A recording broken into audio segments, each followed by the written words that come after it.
Promise in the Shadows Part 1, The Path to Hell. The room reeked of blood, sweat, and damp decay. Detective Beauregard Tecumseh Garwood sat bound to a chair in a dingy basement, dimly lit by a barred window high on the wall.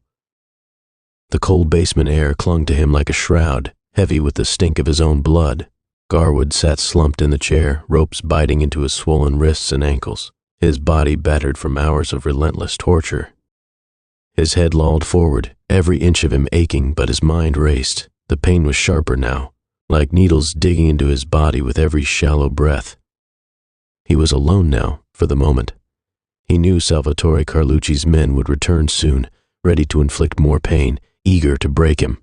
They wouldn't stop until he was dead or worse. For now, though, he was alone. Alone with his thoughts, which could be more punishing than the fists of his captors. Garwood forced his thoughts away from the agony of the present. He focused on her face instead, her smile that lit up his world. A small smile almost played at the corners of his own swollen, cracked, and bloodied lips at the thought of her.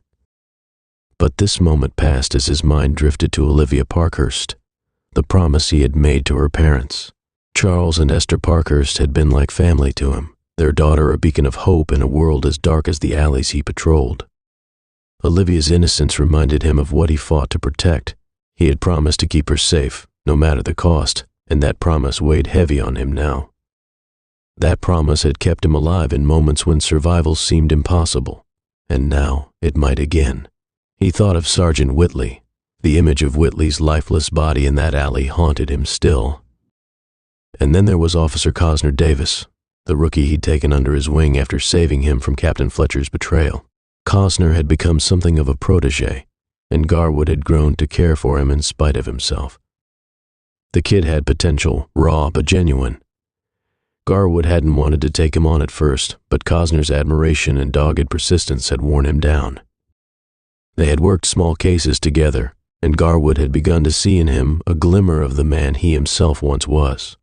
Cosner had looked up to him, trusted him, and now Garwood realized he might have dragged the boy into a war he couldn't survive. The thought burned more than any injury. And there was Carlucci. Garwood clenched his jaw against the pain as the memory surfaced. The riverbank, the slow, mocking clap of Salvatore Carlucci as he watched Garwood and Olivia slip away that fateful night. Carlucci was a ghost that haunted Garwood's every waking moment, a living embodiment of everything he hated about Kansas City's underbelly. Carlucci, the man whose shadow had loomed over his life for years. He saw again that mocking, slow clap on the riverbank. It burned in his mind, a reminder of the battle that had consumed him and led him here. A wave of despair washed over him. For the first time, Garwood allowed himself to think, is this it? Is this how it ends?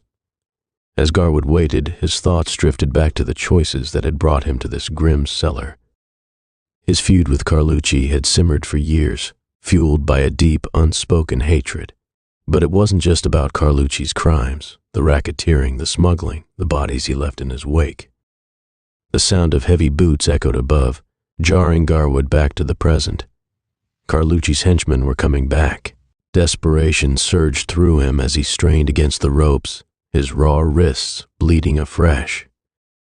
The bindings bit into his skin, but he ignored the pain. He strained against the chair, rocking it back and forth, the wooden frame creaking ominously. It had to break. It had to. With a final heave, Garwood threw himself backward, the chair splintering beneath him. A jagged slat of wood drove into his side, and the world spun. As the darkness closed in, he saw her face, smiling, before it faded into nothing. Somewhere deep inside, a voice demanded he keep fighting.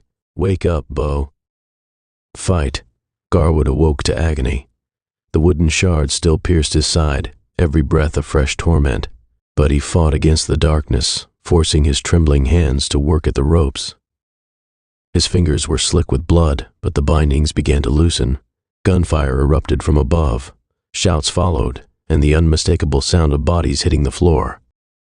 Through the haze of pain, he clawed his way free of the ropes and stumbled to his feet, using the wall for support. His strength was gone, his body barely responding, but he pushed through the pain, forcing himself towards the closed door.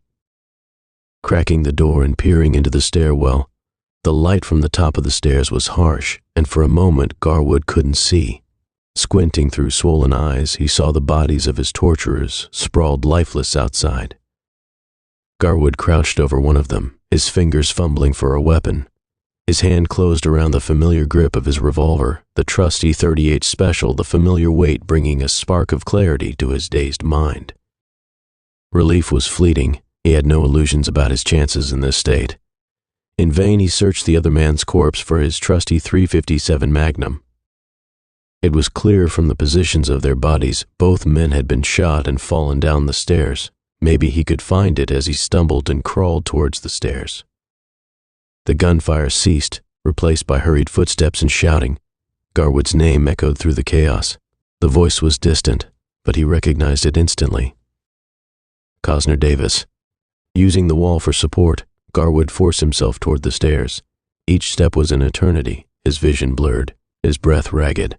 At the top of the stairs, Cosner and Manny the Mole appeared, their faces a mix of shock and relief. They rushed down the stair towards him as Garwood crumpled on the bottom step. "You look worse than hell, Garwood," Cosner said, half smiling as he and Manny hauled Garwood to his feet. "No time for jokes," Garwood muttered through clenched teeth. "Carlucci's men will be back." The trio emerged into the biting December night, the cool air sharpening Garwood's senses. They stumbled toward freedom, but the relief was short-lived. What he saw next made his blood run colder than the night. Salvatore Carlucci stood silhouetted in the open bay doors, his broad frame illuminated by the moonlight. A pearl-handled pistol gleamed in his hand, and a cruel grin split his face.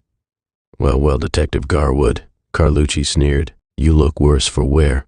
Tell me, was it worth it, playing hero?" Garwood, Carlucci sneered, his voice dripping with mockery. "You should have stayed down in that basement. Would have saved us all some trouble. I told them not to kill you. This is so much more fun." Garwood's rage burned through his exhaustion, momentarily overriding his pain. He raised his revolver, every ounce of strength he had left pouring into the motion. But his body betrayed him. His knees buckled, and Cosner and Manny struggled to keep him upright.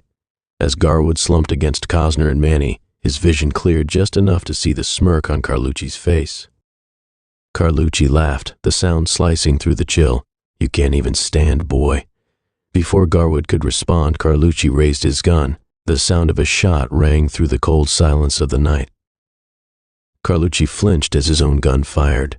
The first shot had been from Garwood's .38, drawing on every ounce of his resolve and summoning every drop of blood shed in this his own holy war for the strength to pull the trigger. Garwood's bullet harmlessly blew out a chunk of the wall some 10 feet to the left of Carlucci. The effect of Carlucci's flinch had saved Garwood's life as his aim wasn't true. But it came at a cost. Manny's head snapped back as he dropped instantly and crumpled to the floor, lifeless. The weight of Garwood's body dragged Cosner down as well, both collapsing onto Manny's lifeless body as Cosner screamed in rage, pulling his weapon and firing wildly. The shots ricocheting off walls and crates. Garwood, again calling up a strength even he was unsure if he had in reserve, also managed to fire another round.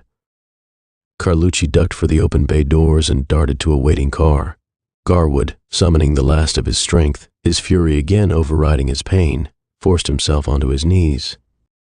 He raised his revolver, aiming at the car's taillights as they disappeared into the night. He pulled the trigger, the shot going wide.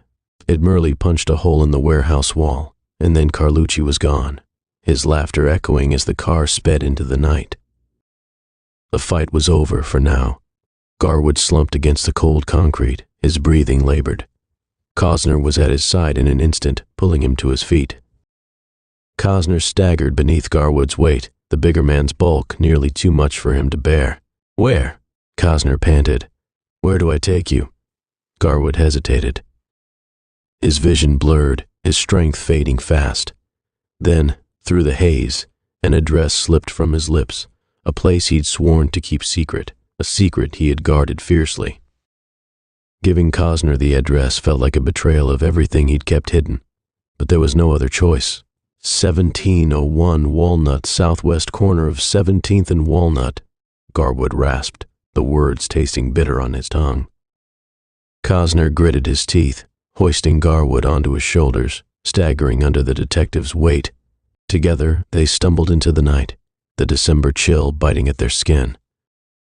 As they disappeared into the shadows, Garwood's mind raced. Carlucci had escaped, and Manny was dead. The war wasn't over, it was just beginning, and as much as Garwood hated to admit it, he couldn't fight it alone. He wondered if, in his desperation, he had just made the greatest mistake of his life. Kansas City was a beast. Garwood had never faced worse. Somewhere in the darkness, he found a flicker of resolve.